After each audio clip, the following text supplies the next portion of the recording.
We gather in the immediate aftermath of the Biden-Xi bilateral, where the economic outlook for both nations were top of mind.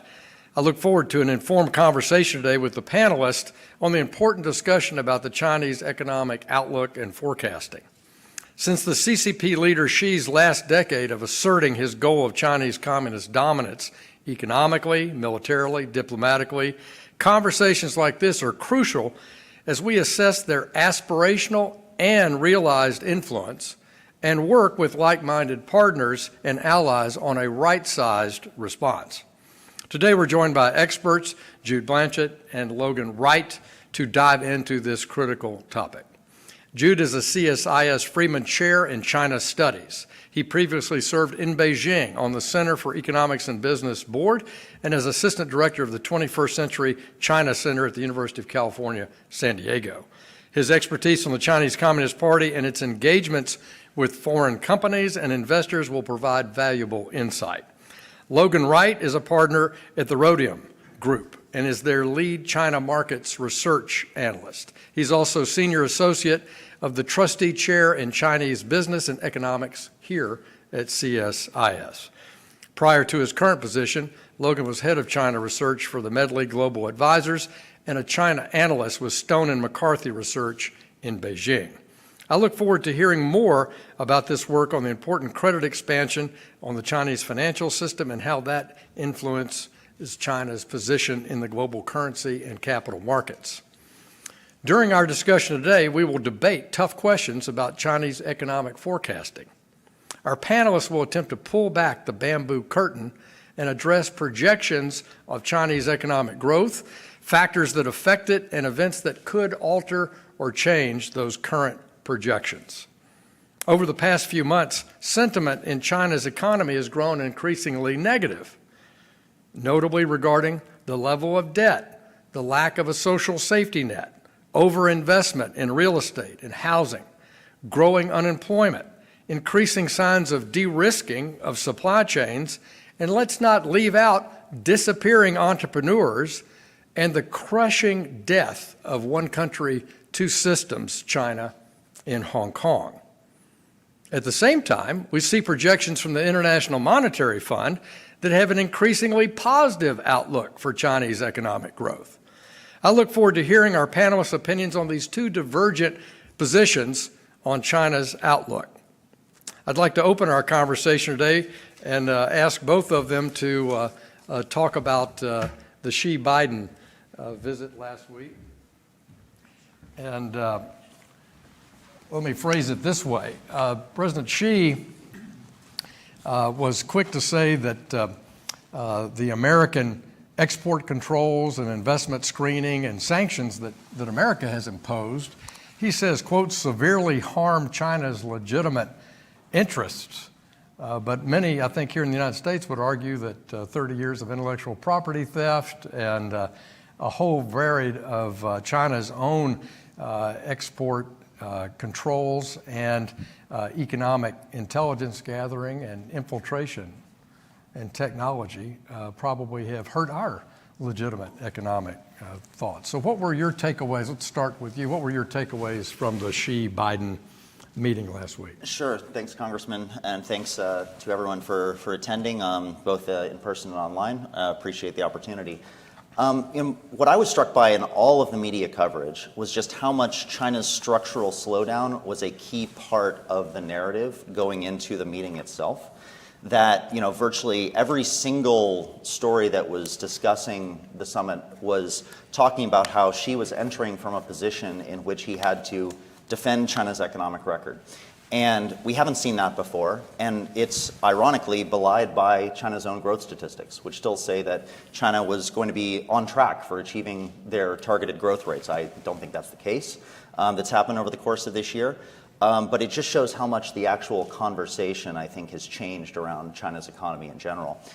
Speaking to the investment restrictions that are in place, I think it's an important precedent that the administration has set with the outbound investment restrictions to say that foreign direct investment and controls on foreign direct investment imply a certain degree of technical know-how and involvement that in advanced technologies that are going to define sort of the force multiplying technologies of the future, that there are good reasons to be cautious about that. But there's a broader story that sort of underlies that I think is, is also present at the meeting, which is that we all assumed over the last decade and a half that China would gradually converge toward global norms of behavior in economic and to a certain extent in political realms. Not that anyone thought that the CCP was going to democratize, but that the system would become a little more open, a little more pluralistic over time, a little more liberal in terms of the media environment domestically, even when it comes to economic, when it comes to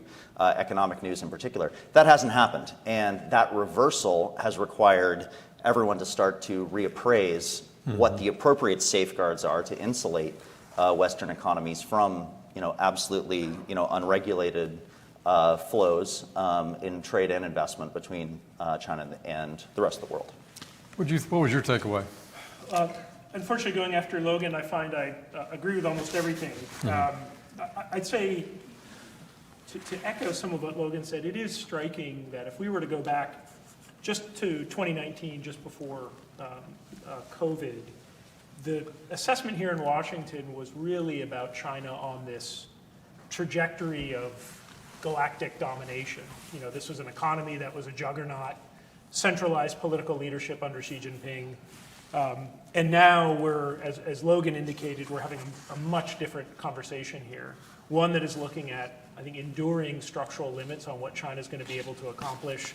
Also seeing the weight of Xi Jinping's techno-nationalist view of economic management now really start to sit heavily on China's shoulders. And I think the other important point is it's not as if it's a mystery what the reforms China would need to make to at least address some of the more pronounced productivity challenges.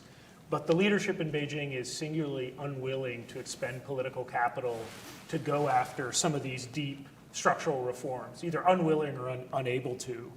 The second point, again, agreeing with Logan, is I think in Xi Jinping's direct articulation of concern over U.S. technology and investment controls, you hear an honest assessment that belies China's own rhetoric on the self-sufficiency it can produce in its own economy. For all that chest thumping about the superiority of the China's model and the mobilizational capabilities of China's techno-state apparatus, they're still deeply, deeply dependent on external markets for key inputs. And so you see in that, dressed up in language of confidence, I think a clear articulation from Xi Jinping on what some of their most pressing vulnerabilities are. Well, would you, Logan, would you put a number on a percentage of slowdown in GDP growth? We're going to both assume they continue to have positive GDP growth, but would you attach a number over the next 5 years to the de-risking aspect? I think China saw for the first time a fall off in foreign direct investment, for example, despite announcing last week at the famous $40,000 a plate dinner that both MasterCard would be granted a license to do credit card inside the country, and Broadcom's acquisition was going to move forward. Those were two positive things that came out of the meeting. But integration, if the EU and the United States and Japan were to, over a 5 or 10 year period, truly de-risk and diversify supply chains, what kind of impact of GDP do you think that would represent?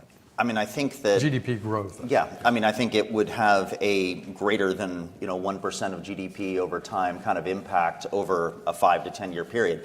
It's an interesting question, though, because it's not so straightforward exactly how that's going to play out in the data itself. I mean, China's going to, even if de-risking takes place, and de-risking is taking place, decisions are being made. If you look at sort of inbound investment into China's semiconductor sector, for example, substantially lower than what it was before. If you look at how companies are reallocating their own investment decisions into third countries, if you look at how Chinese companies are actually, in private Chinese companies, are trying to de-risk and remove their own risk from the Chinese market, that's also a critical trend that's occurring. But what's interesting is, as investments go into some of these third countries that are then going to export to the United States and Europe, in the sort of friend-shoring dynamics that we're seeing, those supply chains are not as developed. So they're still going to be dependent upon imports from China of intermediate goods. And so this is an interesting challenge, I think, for business and government. Business and government need to sort of have a conversation that's very open about what really is the goal that we're trying to accomplish here, and what kind of supply chain insulation does government want in terms of the reductions of risk involved. Because in headline terms, China's trade might not suffer that much, even if de-risking goes on, because they might still be exporting intermediate goods to third countries. But undoubtedly it will have an impact. And undoubtedly the decline in foreign direct investment and the decline in inbound investment into China has been a major part of the change in business sentiment so far. The structural slowdown that we're seeing in China right now is, in my view, a byproduct of the end of an unprecedented credit and investment bubble. That's really the vector that's driven it down. Through the property sector and through local government investment. The foreign investment component is important, but it is not really the key driver. Well, let's hold on that, but Jude, pull the string a little bit on this. If you're going to have slightly lower areas of foreign direct investment into China, and even if their exports are maintained by critical, third country components, but they're not addressing the misallocation of resources domestically, which he touches on, how does that work out? I mean, how can you deny that you don't have to make those changes? And so what's your view on that aspect of it? So overinvestment in real estate, Logan just noted. I would suggest that the $1 trillion or so allocated in Belt and Road around mostly the global south would not be a A-rated set of credits. I think they're going to have some repayment risk there, although they were done strategically. There's no social safety net, high youth unemployment. So what about that domestic side? Address that for a minute. I mean, one point to make is it's not as if 15 years ago the Chinese system was humming along at peak efficiency and something is suddenly broken. Both companies operating in China as well as analysts and observers have always noticed the amount of duct tape holding this system together. It's just that if we think about, again, I'm drastic simplification here, over arcs of decades, China has been able to extract productivity gains through some simple mechanistic reforms, simple better allocations of capital and labor and talent by dismantling a previous, state-dominated, centrally planned system, entrance into the WTO and opening up of external export markets, building up a pretty sizable manufacturing ecosystem. But even amidst all that, I mean, this was a very, very dysfunctional system when you got up close to it. Companies have just become very good about navigating that. I think what's happening here, though, is the rapid economic growth paved over a lot of these challenges. And now there's a lot of external scrutiny of this. I think investors and companies 10 years ago, when you were operating in China, you essentially could, you're out in a boat, you could pick any direction and you had wind in your sail. Now I think companies, investors are sort of 10 feet off the shore and they've got a pole that they're sticking into the ground to see if there's any coral reefs around. So that I think is the major challenge here. Issues around social safety net, regulatory dysfunctionality, patchwork legal system, those have always been the case. I think we're now just bringing the appropriate attention to bear on this. And the other thing is, China's economy 20 years ago was much, much smaller and much less globally integrated, and the impact of domestic dysfunction was less widely felt. I think now the significant concern is understanding how an increasingly dysfunctional Chinese economic model is going to reverberate throughout the globe. I think that's the big concern now. Well, when you think about those things, either looking at the domestic economy, trying to measure it, or try to look at it from an export power and the employment tied to those exports in that manufacturing hub, how do we measure that? I mean, in August, Beijing said that they would no longer release youth unemployment data. And if you're a really nerdy economist and you've dug into the current account balance and the reserves in their 1998 series, you see that it's no longer comparable. So is China hiding the data that people need to assess their economy? I think its data availability is an increasing problem across virtually the entire Chinese economic space. Everyone kind of has to make their bets about what is the most important thing to follow. For us at Rhodium, what we follow is the money. We follow the credit system. We follow basically how much banks are allocating to different industries, and therefore you can figure out in an investment-led economy what's actually happening on the ground. And that has long led to very divergent views from the official statistics. And if you look even bottom up from China's industrial output statistics, if you look at a simple weighted average of the 103 products that they provide in industrial output, they show a more regular business cycle, unlike GDP growth, which has been extraordinarily stable, far too stable to be credible for far too long a period of time.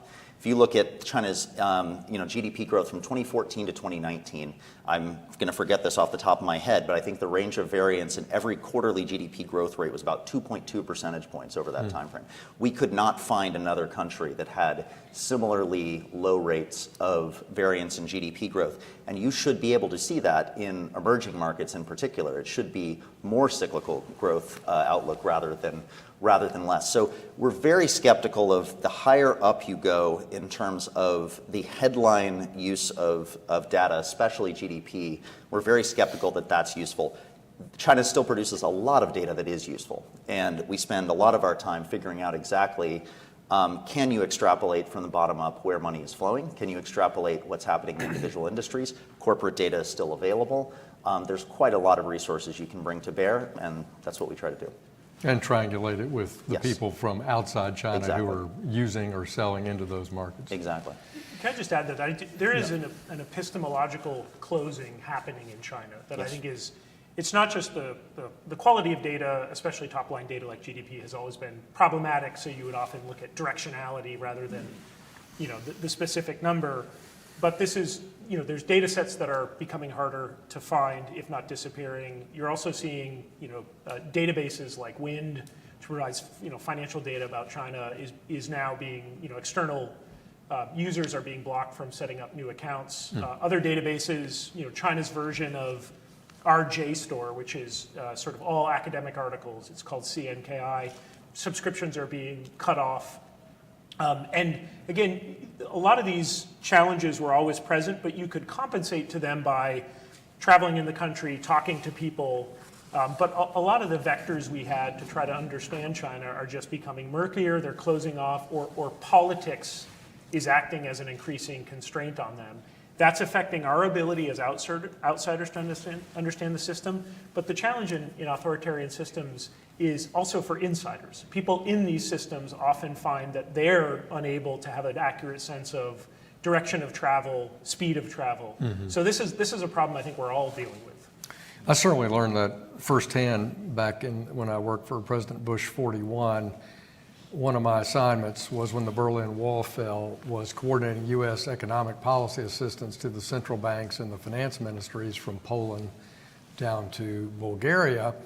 And as a capitalist and as a banker in America, it was so disconcerting to recognize that the banking system is essentially part of the budget, meaning central planning produces goals, and that money flows through those state-owned banks out to the state-owned enterprises and the non-state-owned enterprise sector as an allocation mechanism. And therefore, there was no transparency to it. And it was also very hard to convert people to a market economy. But you mentioned authoritarian impact on that, and I was looking at a few days ago, University of Chicago in 2021 study by Professor Martinez there, who wrote that authoritarian economies overstate GDP in his modeling by some 35%. And that's sort of the impression I had from my own personal experience in Central Europe. We have that risk in China as well, I take it, from this discussion on statistics? I think it's, especially in the last 2 years, it's quite notable. China's having a structural slowdown. As I said, I think this is the byproduct of the end of an unprecedented credit and investment expansion. But we're all just debating about how severe that structural slowdown is. And if you believe the official data from Beijing or from some of the IMF forecasts as you cited, you're talking about a slowdown from around 6 to 7% growth to around 4 to 5% growth, 4 to 5.5% growth in the future. That's not that severe at all. We would argue it is a far greater discontinuity because the property sector was responsible for 20 to 25% of China's economy. It has been cut more than in half in terms of its overall size. New starts are down over 60% from their peak. Sales are down 60 to 65% properly measured. It will probably equilibrate somewhere at around 35 to 45% of its previous size. Nothing has replaced that, a full 20 to 25% of GDP. Local government investment is similarly large, about 14 to 15% of GDP right now. It's not going to be a reliable source of growth in the future. So if you look at 2022, for example, when China was subject to extensive lockdowns, widespread controls on movement and activity. I mean, at one point we were tracking freight volumes and we were finding that nationwide freight had collapsed by more than half in the worst of some of these restrictions around the Shanghai lockdown in April and May. And these are enormous discontinuities in economic activity. There's no plausible argument in my view that China's economy really grew in 2022, despite the fact they posted 3% growth. We think growth was negative. We know investment growth was negative from the property sector, from construction activity. Consumption growth, they even stated was negative. And so the question, yes, there's a marginal source of growth from net exports, but that's a huge difference. And this year, similarly, there has not been a recovery to anywhere close to pre-pandemic growth rates. The stated growth rates are 5.2%. We think it's far lower than that. Well, using the Eastern European comment and the mirror image of the overinvestment in property in China, you look at banking assets as a percentage of GDP, and they'd be 3 to 4 times America's banking assets as a percentage of America's GDP, something in that range, maybe more. And higher in absolute terms. Yeah. I mean, I think they'd be far larger because U.S. bank assets would be probably close to about 100% of GDP, if I recall. But China's banking assets, China has the largest single country banking system in the world. It's $57 trillion plus in bank assets, and it's quadrupled in size in just 8 years between 2008 and 2016. This has been. Is that a bubble? That's the largest single country credit expansion in relative to global GDP that we could find in over 100 years, and probably well beyond that.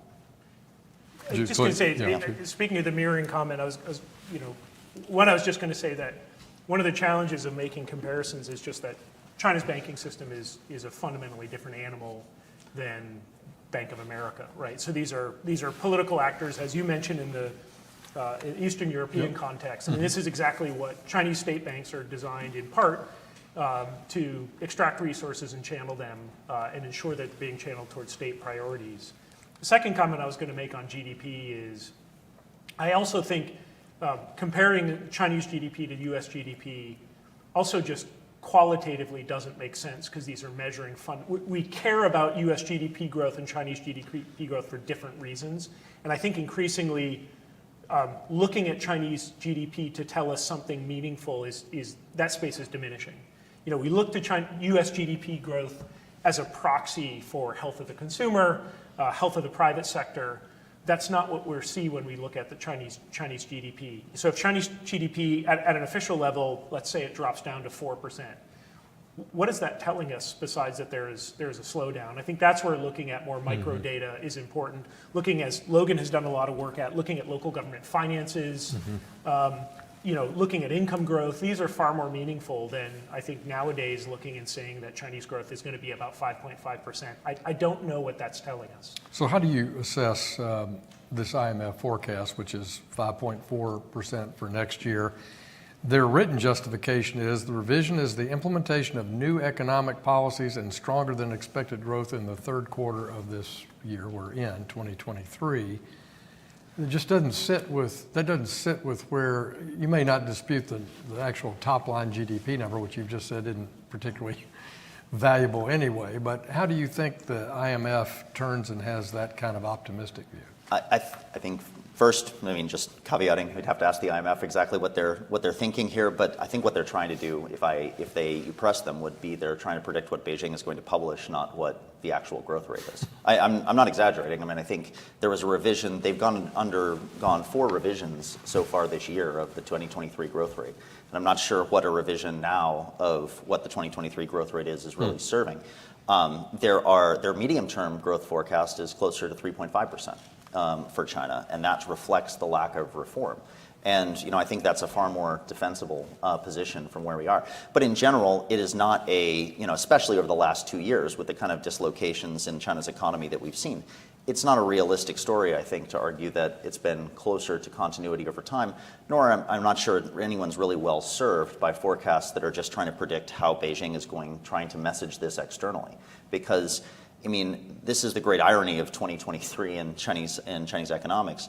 Ostensibly, China's on targeted growth pace, yet they have reacted as if it's a pretty much full-on panic about how to stimulate the economy, how to open up to foreign investors, revise the budget for the first time to expand fiscal resource, to expand fiscal support for the economy for the first time since the Asian financial crisis, cutting interest rates. None of this suggests that the economy is well on track for exactly the targeted growth rate that they were expecting. And it's it just doesn't make sense that we had this very significant adjustment from COVID restrictions in 2022 where growth was 3% to lifting all of those restrictions and growth is 5%. The IMF just started is in the middle of the Article 4 process, and I bet when we see their report come out next spring, we're going to see a different analysis in that. I agree with Logan. I think all that this is telling us is, we're going to see assessments coming out from banks as well on the Chinese economy for next year. It's just telling us, it's just throwing to the receiver. But, so I think look at the Article 4. In Arkansas football, we couldn't even do that this year. So. I think the other thing is, 10, 15 years ago, if you were talking to corporate boards, slide number 1 would be a projection of Chinese growth. And this is the reason, this is the story about why we need to be in the market. I don't see that slide anymore. Yeah, and that slide would have included that it was going to overtake American GDP by 2030. So we're not anywhere on track for that. And companies just don't, no one uses that as a selling point for why you need to double down on China. Right? Some companies are thinking about increasing investment in China, but it's no longer this untapped potential. Growth is going to be 8% over the next few years. I just think in a fundamental sense, looking at Chinese GDP is not remotely as meaningful to investors and companies as it was 10 or 15 years ago for the right reasons. Plus, I've always been concerned as an investment person, investment banking background, you have a bad legal system. Every investment in China is now a national security investment by their own dictate of their own law, that they have the right to treat every investment in every company as important to their national security. Not sure I want to own their currency, not convertible. So legal system, threats to your own ability to operate in the country with no, knowing what the rule book is, and currency problems. So do you see that being addressed by any of these economic policy changes that they've asserted? Really, the meaningful addressing of those? Yeah, again, in some sense, the exact institutional makeup of China is not the story, because the exact institutional makeup has always been bad. It was signals you were getting from the leadership and also play space for local level Chinese officials who are incentivized to basically be bringing in investment. I think what has happened is the incentives for local level officials to be focused on growth is fundamentally changing because the administration under Xi Jinping has a much greater, clear security focus. So now again, the tide is receding, and we're left to see this thing in all its glory, and we're seeing just how dysfunctional this is. And I agree with you. I think arguably one of the most important changes that has occurred at a policy level in Beijing over the last decade is the institutionalization and the build out of an administrative state that is focused on national security, which has no fixed definition, and so is just now become, I think, this amorphous, very subjective conception that have, cultural issues are national security issues, ideological issues are. And in the business world, we've seen this over the last year or so with investigations of U.S. due diligence firms, exit bans of entrepreneurs and business executives.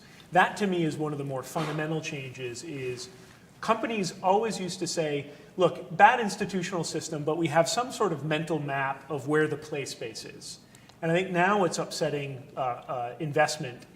marginal investment is companies no longer feeling certain that they know exactly where are the green zones, where are the yellow zones, and where are the red zones. Everything is starting to look like either a red zone or a yellow zone, and hence the drawdown in FDI. Almost every company or investor you talk to, even the ones who are in China, are saying, if 10 years ago we were going to put a full dollar in, now it's 30 cents on the dollar, right? We're certainly not thinking about long-term heavy capital investments because the political outlook for China is just so uncertain. Why would you put $1 billion into a massive, build out a factory in China, expecting to get returns 10 or 15 years down the line, given all the volatility right now? And even though there are economic officials in China who understand this reality, who want to actually push back, who want to actually reform the system, under this new scrutiny of a security-oriented administrative state, just as you said, they can't necessarily win those battles. So you have these consultations and say that, look, all of these raids, these investigations, these are complicating the investment environment. They could acknowledge it, but they can't really do anything about it because they're not actually in the room where those sort of decisions are happening at the same way. And I think this is kind of the environment that we're seeing develop over the course of this year and why it's responsible for some of this slowdown. How do you think this slowdown, economic slowdown in China, impacts the CCP's thinking in Beijing about Taiwan? That's good for you. It's a hard question. Yeah. Partly because... That's why you get it. I mean, the honest answer is I don't know. But I work at a think tank. That's not going to stop me. I think, first of all, I would say China's calculations on Taiwan are much more attuned to what conversations they hear here in the United States. Also, political dynamics in Taiwan. So if we're really worried about what moves China on Taiwan, the two dynamics would be the electoral outcome in January 13th in Taiwan. I think there's an expectation here that William Lai and the DPP are going to win, but I would just say in the polls, the KMT and its candidate Ho Yo-i is only a point or two behind. The second is how we talk about Taiwan here.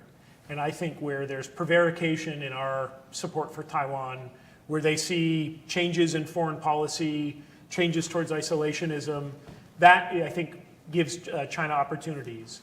The bigger question, though, is what does an economic slowdown mean for China's foreign policy writ large? I think this is where there's a big debate going on right now. And you have two sort of mental models here. One is the classic wag the dog.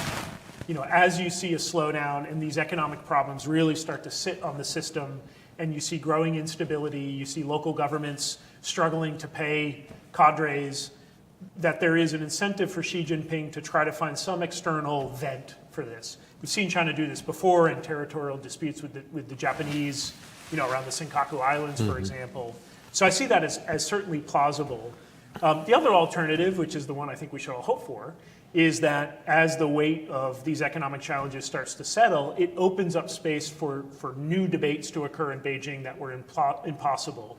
And I think you can run an economy into the ground longer than we would want.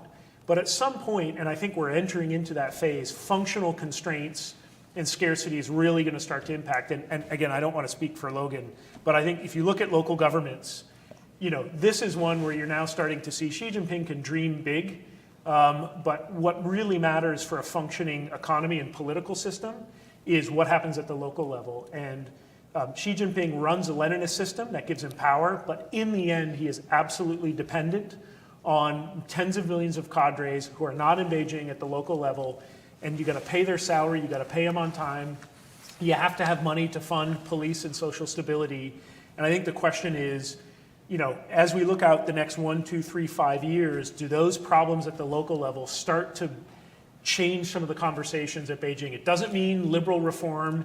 It doesn't mean the third plenum of 2013 is going to come back, but it might mean some new thinking about how does China boost fiscal capacity. Yeah, it means you can't be closed off to the rest of the world. It means you have to continue to welcome in foreign investment despite all of those concerns. It means you have to make, the security people need to potentially make concessions in order to facilitate that. So, I mean, I think those are some of the hard constraints China faces. The problem they have is that they have the largest single country dollar money supply in the world and a historically closed capital account. So there's this huge pressure for capital outflows. Story in the New York Times today, just citing some of the mechanisms that are facilitating that. If there's no counterbalancing capital inflows, the exchange rate weakens, and they're trying to basically continue. They face protectionist pressures everywhere as their economic global throw weight continues to decline, and that's the problem I think they're going to face. Just as Jude's point at the local level, I think it's completely underappreciated, especially here in Washington, but in the economics field as well in China, just how constrained their fiscal system is right now. China's fiscal resources, total fiscal revenue as a proportion of GDP, has declined by about 8 percentage points over the last 10 years. And it's extraordinarily dependent upon an investment-led growth model. China doesn't charge individual income tax, doesn't charge domestic consumption tax in very large proportions. They charge VAT, and they charge corporate enterprise income taxes. Those are diminishing if there's no investment-led growth. And the average pace of tax revenue growth over the last 8 years in China, nominal, has been about 4%. It's shocking how China's now collecting roughly a low end of the OECD kind of estimate of tax revenue to GDP. Those constraints are going to bite. It means that trade-offs are inevitable. They're inevitable domestically, but they're also going to impact, I think, Chinese foreign policy, as well as you just don't have the same wherewithal to be as profligate as what China has done in the past. Well, they've been profligate, and they're not taking care of the home front, is what I'm hearing from you. So do you see a shift away from the tremendous resources that are being spent to project power around the world through bad loans to poor countries, or all the, hundreds of billions of dollars going into defense expenses, obviously? I think those trade-offs are going to bite. The debt renegotiations that are going on right now, the fact that so many of China's external loans, we could count $78 billion just since 2020 in Chinese external lending that is being renegotiated or has been renegotiated or is in renegotiation processes. This is a huge opportunity for the United States. It is a huge exposure for China precisely because they've historically been a source of capital to the developing world. That capital is no longer being extended. Those loans are being called in. There's arguably, China is now, basically accepting more repayments than they're making in disbursements. And these countries in a rising dollar world and rising interest rates need debt relief. And there need to be, this is at the center of a lot of this diplomacy, there needs to be, something that I think Congress can do proactively is offering solutions for private sector, for these countries to have access to private sector lending in ways that do not depend upon Beijing finally coming to the table with substantive concessions. Well, I think it's both. I mean, I think we have to press China to be a full and open partner in the Paris Club in debt restructuring, which they really haven't. They've had some baby steps. Zambia is an example in the news this week, but grudging is the word. And but I think the principal issue is there. They've made a bunch of bad decisions, bad loans, and I think those countries are rejecting it. What America and our allies have to do is go in, step back, and you look at a map of influence in Africa, for example, of China and Russia today versus 20 years ago, and it's dominant. And yet, the countries that previously had a good relationship there haven't. So I think the door is back open for a European or a democratic East Asian country or America to step back in and help. And just to add to that, if you look at Chinese investment in Africa, it has built up goodwill with African state leaders. But if you look at polling data done by organizations like Afrobarometer, you see that younger Africans are incredibly frustrated with China because they essentially see Chinese investment as going in and propping up oftentimes autocratic leaders. So again, if we're looking at the short term, it looks like China's doing well in Africa. But I think if we're playing a longer game, we're seeing that China has made a lot of bad bets. It has entangled itself with some complicated regimes, and it is investing in the alienation of a very young, vibrant population in Africa, which will be a voting age in 5, 10, 15 years. The other thing I was going to say just quickly is just your point about making bad bets. Again, that's one of the puzzling things here is Xi Jinping has an extraordinary amount of power. He's clearly showed that. His ability to restructure a military is not easy, purge officials. It's confusing to me why his policy agenda is what it is rather than really focused on rejuvenating China. Because you can imagine cheap reforms he could make that are about confidence in the business community, and that's just the absence of punitive, unpredictable regulatory behavior. You then think about if he is going to expend political capital, it should be on tax and fiscal reform, right? Rebuilding the fiscal capacity of the Chinese state. And then it should be long-term investments in China's human capital via education and also boosting innovation. Almost none of that is on the table for Xi Jinping. And it's bewildering. And I think part of it is he is trapped in sort of a great power nihilism where he's trying to build up the country for conflict with the United States and making dollar investments in all the wrong things. He's trying to expand China's influence abroad, but that's how it got them into a Belt and Road debt trap where, I think China's the one trapped in Belt and Road oftentimes rather than the other way around. But they went and splurged in 2015, 2016, where you had massive Chinese conglomerates buying bowling alleys in Poughkeepsie, New York with, scarce, US dollars, scarce FX. And then I think China woke up in about 2016 and realized all the bad bets that Chinese corporates and SOEs had made and is trying to reel it back ever since then. But this is not, a lot of these structural headwinds we're talking about are not insoluble. It's just that the policy apparatus under Xi Jinping is looking in entirely different directions. Well, it's opaque to me what their economic strategy is, and I think you've outlined that very well. And I cite this Taiwan saber rattling. You've got 80% of a lot of global goods pass through the Taiwan Strait. You have Taiwan, South Korea, Japan, the United States as the largest investors in China, plus the EU, all do collectively. And all that stops if there's any military action across the strait, which produces an immediate global depression, not a recession, with the epicenter of it in China. So this is just your assessment, do you assess from your work in Beijing all these years in studying it that the CCP says, yeah, well, that's worth it to do that? Because obviously it's a nonsensical for any rational thinker or any Western thinking business person. So how do you, and do they view, part two of that is, do they view the breaking of their treaty with the United Kingdom and asserting control of Hong Kong as a big success story for them? Answers on Taiwan are ours in themselves, but I would guess, my theory of the case on this is, I think China recognizes that the use of military force to take Taiwan would be existentially costly. One of the reasons China is saber rattling is to try to establish its deterrence. I think China understands that the credible threat of a military invasion is the very foundation of its deterrence, to try to both shape events on Taiwan and to try to keep us in the wings. I think China feels like its gray zone strangulation strategy is, A, it's the only one it's creative enough to think of, but two, I don't think it thinks it's broken. And again, keep returning to, ultimately the goal for China is to compel Taipei to enter into political negotiations over reunification.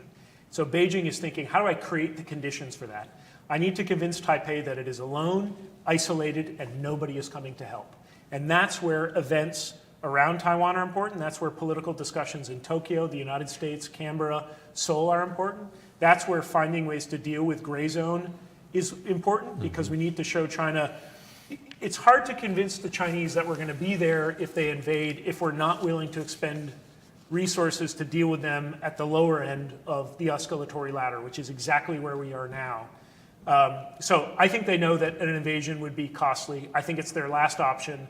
I think they feel like they've got a toolkit right now that they can continue to use. And I think their view is support in the United States is not enduring and permanent. And in fact, you're seeing a potentially United States that's going to be distracted by multiple theaters, and that will open up some options for us. Logan?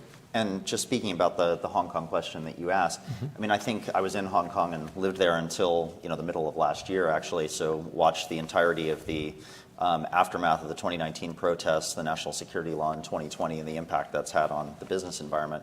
The more alarming thing, I think, is that those developments reflect this change in the balance of economic technocrats versus security forces in Beijing. We have these debates on whether we think that there's a balancing of those two objectives. In the Hong Kong case, I'm not even sure that the economic technocrats were ever even in the room to make those decisions. I think that this was a reaction essentially to the 2019 protests and the political challenge they represented. The security forces essentially dictated the response. And if there were economic costs to be borne from that to China's medium and long-term future, clean them up later was kind of the attitude. And so I'm not even sure that there has been the kind of retrospective, was this worth it or was this a good balance to the security forces? Yes, there's no longer protests. So therefore, they have demonstrated their success. To the overall balance of the quality of life in Hong Kong, the impact on China's diplomatic relationship, and the longer-term impact on opening to China's capital markets, and the impact that had on inflows into China. I don't think anyone's, I'm sure that there are those in Beijing that are making those assessments, but I don't think they're very public at this point. Let me ask the staff for guidance. Are we going to take questions from out and about? Good, thank you. And also help me on the time. So let me turn to some online questions and some in-person questions. First one online. How easy or hard is it for Western countries to extricate themselves from China? What does reshoring, nearshoring look like for the U.S. and European allies? I don't think there's a single answer to the first question, and I think this is where the conversation on decoupling, de-risking is fraught and challenging. De-risking is a verb, not a noun. It's a process rather than a destination. De-risking is everything from companies, again, having marginal drawdowns in ordinarily planned investment into China. This is thinking about moving money that's dedicated for China to destination ABC. For some companies, de-risking, though, is being all in on China and essentially creating firewalls. So you're in China for China, and you're creating distinct, separate data ecosystems. That way you don't have to deal with any of the nonsense China's putting in place on cross-border data movement. I think I think what we're realizing is companies and investors are becoming more cautious about China, but many are still addicted to China. And the reality is, if the three of us decided right now we wanted to start a business manufacturing widgets, we could have them coming off assembly lines tomorrow in China. And at scale. There's not many other countries that can do that. This is the promise of, or the hope for something like in India, but people who focus on India know that we're a ways away from that. So, and even in this declining, China, you still have lots of headroom growth for companies in very specific sectors. You mentioned, license liberalizations in financial services and payments.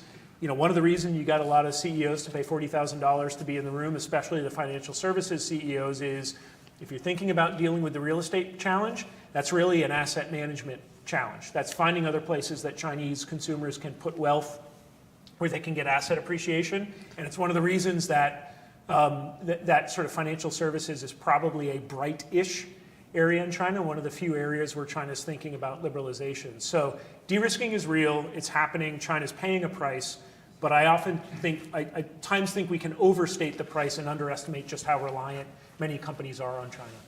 Okay. Anything you want to add? I would, if we're going to more questions, I don't have a lot to disagree with there, so please go ahead. Yeah. This is a very good question. Online, do you think the United States can still view China as a reliable partner, for example, on North Korea issues?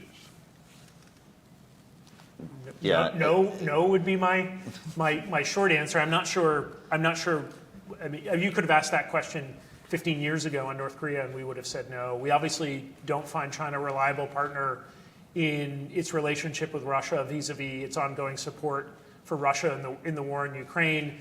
You're starting to see China edge into the Middle East, but as we've seen in the wake of Hamas's attack on Israel on October 7th, China is trying to stir the pot there, I think, to gain some marginal advantages over the United States. It doesn't mean, that's not a blanket statement. I think if we do find areas of overlap, it will be because it's in China's naked self-interest. You could see it in issues like food security. You could see it in issues on AI, where China, I think, is worried about where AI goes, and you can imagine a conversation on governance on AI. But I think the big course correction that the United States has made, and I think this is not recent, I think we made this a decade ago, was realizing that China's a big country with its own interests that don't always overlap with ours, and Beijing is going to press its advantage where it can. And the rhetoric that comes out of Beijing on win-win cooperation, shared responsibilities is precisely that. It's rhetoric.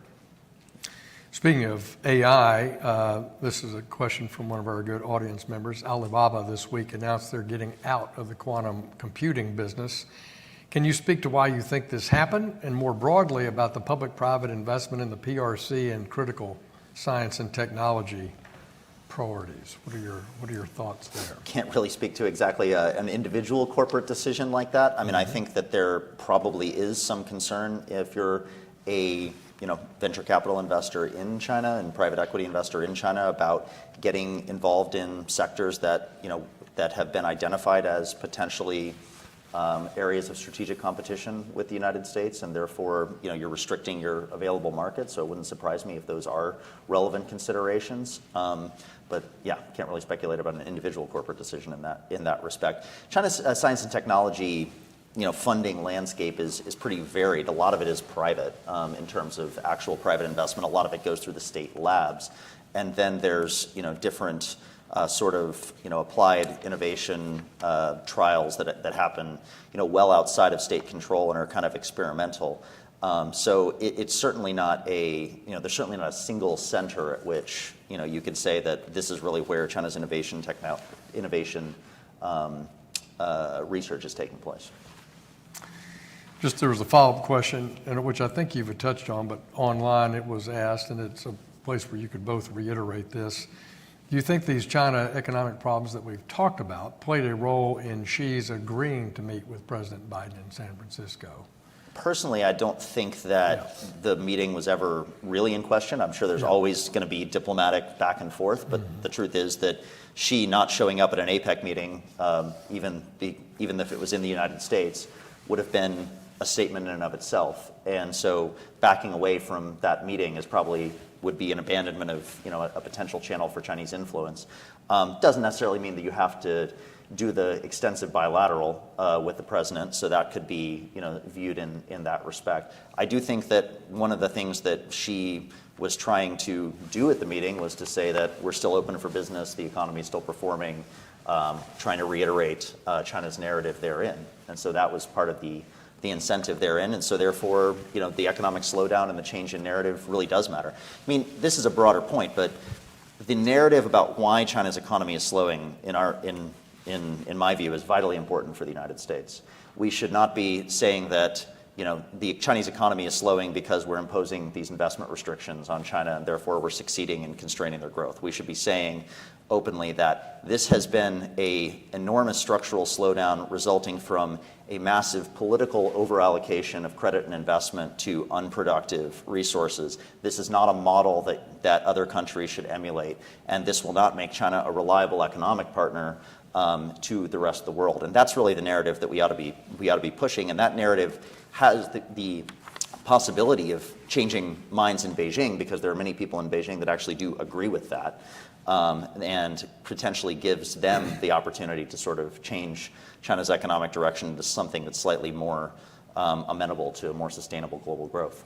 I think that's a great place, Logan, to ask Jude, what are your concluding thoughts? Because that's a conclusion. I think that is important, U.S. and European and Japan, South Korea, Philippines, diplomatic positioning, which is you've made 10 years, a decade of mistakes, and you're paying the cost for those now. We want a healthy China. We want a China focused on an internal, something that's important to both the CCP and U.S. Would be harmony inside China from that point of view, I think, vis-a-vis them exporting bad credit or exporting a militaristic point of view in the region. So how do you want to sum up? I guess, realism dictates that we understand that Xi Jinping is not going to change his overall view of political economy and the geostrategic environment. And I think what that means, therefore, is the trajectory we're on now is likely to be the trajectory we're on in the future. And I think we've been talking a lot about China's economic weaknesses. I don't think the Xi Jinping leadership assesses this the same way Logan Wright does. And I think the world would be a lot better if they were reading rhodium notes. I think Xi Jinping's view, and this is where the growth rate does come in, I think Xi Jinping's view is we're not doing too bad. Yep, we definitely have volatility in the real estate sector, but I've got a big fire hose back there that I think I can use if I need to, or I'm told I can use. We're trying to break the back of moral hazard in this system. So frankly, we want a bit of pain at the local level. Yeah, we might be having some troubles with the G7, but frankly, the Global South, I think we're doing quite well. We still have CEOs lining up to come shake hands with me, and I'm going to make about 5.5% growth this year. So I think there's oftentimes a distinction between how we external observers assess China and how the Chinese leadership does. And I think that is a real fundamental disconnect. I think we're assuming that somehow the Chinese leadership is getting desperate, and maybe it wants to go take action against Taiwan. I just don't think that's the case. My view is Xi Jinping sees China as not a patient with a terminal disease, but as a bodybuilder with a cold, right? It is a fundamentally strong political system with lots of tools that has overcome COVID, that is 100 years old. The Communist Party was founded in 1921, and you could argue that today the Communist Party is richer, more resourced, has more external, levers of external control, has a bigger military, and Xi Jinping has more control than any leader in Chinese history. So I think part of this is where we're going to start the clock and how far we're going to zoom out. I think they are confident, and that's probably one of the dangers that we'll have to deal with. Well, I think the audience online and here at CSIS has seen why these two were ideal to talk about this challenging topic about the outlook for China and the outlook of those resources that China has and how they're going to utilize them as a force for good or a force for ill, a force for domestic harmony and growth, or a force for exporting a diplomatic and material surveillance state around the world. And it's fundamental, I think, to our national security in this country and in our allied nations in Europe and in Asia, that we understand this and that we have as much a transparent outlook on what that economic future looks like and how those resource allocation decisions are made inside a very opaque country behind that bamboo curtain. But thanks for pulling it back a bit and letting us have a peek, and thanks CSIS for hosting us today.